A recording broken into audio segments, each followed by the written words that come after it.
Hello guys, this is Kanika. कैसे हैं आप सब अच्छे होंगे और आपको अपडेट मिल गई होगी। मैंने भी अपडेट दी है और आपको अदर जगह से भी अपडेट मिल गई होंगी कि CCSU यूनिवर्सिटी के बीएड एग्ज़ाम्स पोस्टपोन्ड हो गए हैं। पहले 22 मई से होने वाले थे और अब 1 जून से स्टार्ट होंगे। ठीक है, आपने देख ली होगी वीडियो। अगर आपने नहीं देखी है तो जाके देख लीजिए, मैं डिस्क्रिप्शन में लिंक भी दे दूँगी। आज हम टीचर टीचिंग एंड टेक्नोलॉजी का बीएड प्रैक्टिकल फाइल करने वाले हैं। इससे पहले बाकी जो 3 सब्जेक्ट हैं, कॉन्टेम्प्ररी इंडियन एजुकेशन और फिलोसॉफिकल और ग्रोइंग अ बेस्ट लर्नर के हम असाइनमेंट कर चुके हैं। आज टीचर टीचिंग एंड टेक्नोलॉजी की करने वाले हैं। फिज़िकल साइंस और बायोलॉजिकल साइंस के दोनों लेसन प्लान्स हम कर चुके हैं। दोनों सब्जेक्ट के 10-10 लेसन प्लान मैंने कराए हैं, आप जाके देख सकते हैं। और जो EPC सेकंड और EPC थर्ड है, जो arts and aesthetics and reading and reflecting on text है, इनकी भी फाइल कर ली है। सिर्फ एक फ़ाइल बची है लैंग्वेज प्रोफिशिएंसी वाली, इसके बाद हम वही करेंगे। ठीक है, तो ये है टीचर टीचिंग एंड टेक्नोलॉजी की इंडेक्स। तो इसमें क्या है, सबसे पहले शिक्षा तकनीकी का अर्थ लिखेंगे, फिर शैक्षिक तकनीकी का अर्थ, फिर शिक्षा तकनीकी के प्रकार, शिक्षक सहायक सामग्री के अर्थ, शिक्षण सहायक सामग्री की परिभाषाएं, शिक्षण सहायक सामग्री की विशेषताएं, फिर उनके कार्य, फिर उनके प्रकार, फिर दृश्य श्रव्य उपकरण और फिर लास्ट में कक्षा शिक्षा में दर्शन तथा चित्रों का प्रयोग। आप कोई भी टॉपिक ले सकते हैं, आपको जो भी मन करे, आपको जो भी आसान लगे वो आप लिख सकते हैं। इस फाइल में इन्होंने 10 टॉपिक लिखने हैं। ठीक है, तो आप कोई भी ले सकते हैं सिलेबस में से। ठीक है, तो आप सबसे पहले लिखना है शैक्षिक तकनीकी का अर्थ। सबसे पहले इंट्रोडक्शन देना है, ठीक है, कि शैक्षिक तकनीकी का मतलब क्या है। ठीक है, ये कहाँ से लिया गया है ये शब्द, तो पहले ये देंगे आप कि शैक्षिक तकनीकी के साथ प्रयास को भली प्रकार से समझने के लिए सर्वप्रथम उसके अर्थ को समझना चाहिए। शैक्षिक तकनीकी 2 शब्दों शिक्षा और तकनीकी के योग से बना है। इसके अर्थ को स्पष्ट रूप से समझने के लिए योग सर्वप्रथम यह आवश्यक है कि शिक्षा एक तकनीकी का अर्थ पृथक पृथक समझा जाए। ठीक है, तो सबसे पहले आपको शिक्षा समझनी होगी, फिर तकनीकी यानी टेक्नोलॉजी, ये इसका मीनिंग हुआ एजुकेशनल टेक्नोलॉजी। ठीक है, तो आप जैसे अगर एग्ज़ाम में भी आ गया ना, तो आप सबसे पहले एक तरफ एजुकेशन बताएंगे यानी शिक्षा बताएंगे, फिर टेक्नोलॉजी के बारे में बताएंगे थोड़ा सा, और फिर एजुकेशन टेक्नोलॉजी बताएंगे। और जो डेफिनेशंस दी हुई हैं, जो साइंटिस्ट ने अलग अलग डेफिनेशंस दी हुई हैं, उसमें से कोई भी 2 डेफिनेशन आपको याद होनी चाहिए। मतलब अगर आपको अच्छे नंबर लाने हैं तो 2 डेफिनेशन आपको लिखनी ही है।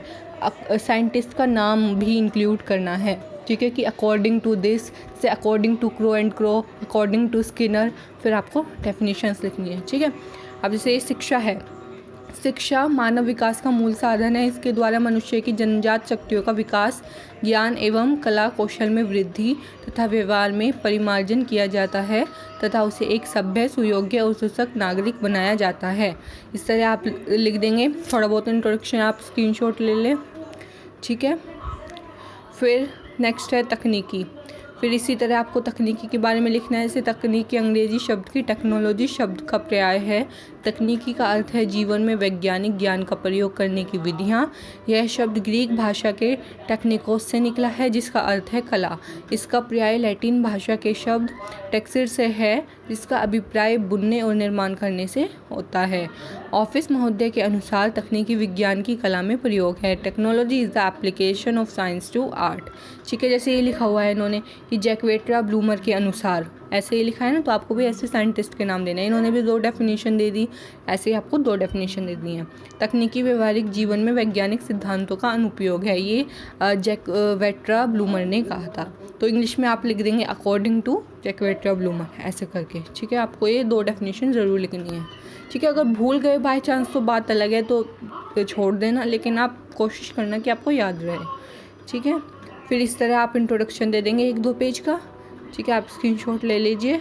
फिर शैक्षिक तकनीकी का अर्थ, इसमें आपने प्रैक्टिकल फाइल में आपको कुछ डेफिनेशंस लिखनी है।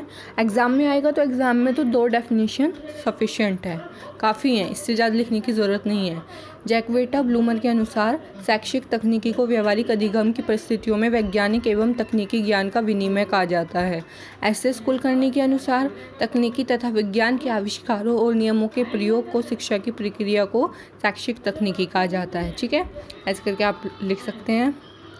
फिर शिक्षा तकनीकी के प्रकार, या आप स्क्रीनशॉट ले लीजिए। इसमें सर्वांगीण सुधार में सहायता, शिक्षकों का प्रशिक्षण, और ये आप इसका सबका स्क्रीनशॉट ले लीजिए। आपको ये ऐसे लिखना है, ठीक है, आप अच्छे से लिखना, ठीक है।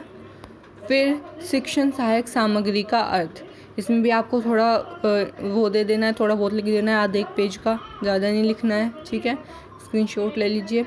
फिर शिक्षण सहायक सामग्री की परिभाषाएं, ठीक है, इस तरह आपको 2-3 लिख देनी है परिभाषाएं। जैसे डेंट के अनुसार सहायक सामग्री वह सामग्री है जो कक्षा में या अन्य शिक्षण परिस्थितियों में लिखित या बोली गई पाठ्य सामग्री को समझने में सहायता प्रदान करती है, ठीक है, ऐसे कर करके लिखना है। फिर आ गया काठौरी आयोग, ठीक है, जो काठौरी कमीशन है, ठीक है, जो 1948 to 1966 में हुआ था, उसके बारे में आपको लिख देना, आधा एक पेज जितना भी आपको लिख सकते हैं वो आप लिख देना, ठीक है। उसके बाद शिक्षण सहायक सामग्री की विशेषताएं, इसमें संबंध बता देना क्या होता है, परिशुद्धता बता देना, फिर सामग्री की उपलब्धता बता देना, यथार्थता बता देना, फिर अनुकूलता बता देना, फिर रोचकता, फिर समय की बचत, ठीक है। फिर आपको लिखना है शिक्षण सहायक सामग्री के कार्य, ठीक है, उसमें आप बता देना स्पष्टीकरण इसका कि शिक्षण सहायक सामग्री के प्रयोग से विद्यार्थी को कठिन से कठिन पाठ्यक्रम का भी सफलतापूर्वक स्पष्टीकरण हो जाता है। इसका कारण है कि विद्यार्थी जो बात सुनते हैं और उसी को आंखों से देख लेते हैं, अतः आंखों से देखकर उनकी सभी शंकाएं दूर हो जाती हैं, ठीक है। फिर इसकी अभिप्रेरणा लिख देना कि अभिप्रेरणाएं क्या हैं, जैसे रटने को कम करता है ये, और इसका अर्थयुक्त अनुभव क्या है, फिर ये लिख देना, ठीक है। फिर आएगा सहायक सामग्री के प्रकार, फिर आपको इसमें सहायक सामग्री के प्रकार लिखने हैं, दृश्य सामग्री, फिर श्रव्य सामग्री, और फिर दृश्य श्रव्य सामग्री, ठीक है। फिर दृश्य श्रव्य के उपकरण लिखने हैं, इसमें चलचित्र अथवा सिनेमा बताना है, ठीक है, दूरदर्शन बताना है, ठीक है। अब तो दूरदर्शन टीवी जो चैनल आता था टेलीविज़न पे, अब तो ये ख़त्म ही हो गया है। पहले बहुत देखते थे, जब तक पहले डिस्क टीवी नहीं लगी थी, पहले दूरदर्शन ही चलता था सब जगह, एक दूरदर्शन आता था और एक न्यूज़ का चैनल आता था ये 2 चैनल ही आते थे, ये सबसे ज़्यादा देखते थे। और अब तो ये बिल्कुल ही बंद हो गए, अब कोई नहीं देखता, अब इसकी जगह स्टार प्लस, GTV और कलर्स ने ले ली है फिर कक्षा शिक्षण में दूरदर्शन तथा चित्रों का प्रयोग, ठीक है। फिर प्रथम सोपान, ठीक है, फिर ये आप स्क्रीनशॉट ले लीजिए। फिर द्वितीय और फिर तृतीय लिखना है, ठीक है। फिर चतुर्थ, पंचम और षष्ठ, ठीक है। ये है टीचर टीचिंग एंड टेक्नोलॉजी का असाइनमेंट। तो फ्रेंड्स, अगर आपको वीडियो अच्छी लगी तो लाइक, शेयर, सब्सक्राइब कर दीजिए और बेल आइकन प्रेस कर दीजिए। Thank you so much.